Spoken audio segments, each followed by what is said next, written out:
Dayon sa pagpangalap og dugang impormasyon ang Bureau of Fire Protection Jansan sa tulo ka sunod-sunod nga sunog sa dakbayan nga natigayon ni nakalabayng adlaw aron basayran ang hinungdan. Unang sunog girespondihan alas 11 sa buntag sa Quirino Avenue corner Casoy Street, Barangay Dadiangas East, kundi inaog daw ang boarding house sa taas gabahin samtang upat ka iring ang patay human madamay ang pet shop o barber shop. Gideklarang fire out ang insidente alas 11:28 sa buntag samtang anaa sa gibanaang 1 million pesos ang damyos. Gi-evacuate dayon ang tulo ka mga pamilyang apektado sa Barangay Gym. Alas 7 sa gabi gisundan kini sa sunog sa Carcod Village, Sitio Toning, Part 2, Barangay Lagaw, Jansan.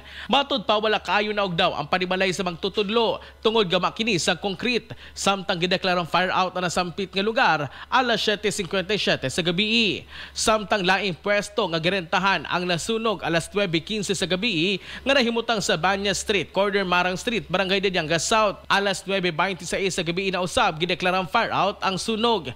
Sumala ni FO3 Lester John Muñez, Chief Investigator sa BFP Jansan, dako nga hagid kanila ang power interruption nga kanunay masinatian sa dakbayan tungod sa hinay nga signal. Maglisod matud pa sila sa pag-communicate sa mga manawag. Difficult ang transmission sa communication tungod sa power outage nga nahitabo. Pero with regards to the manpower, okay ang ato ang team ready siya bisag unsang oras pa mo responde bisag makaya sa ato ang team nga respondihan ang bisag unsang klase nga sulod. Padawagan pa sa publiko nga kanunay hinluan ang sulod o gawas sa mga gipuy-an. Mga katropa, kape ba nga healthy ang imong gipangita? Sulay na ang Santon Plus Coffee Mix.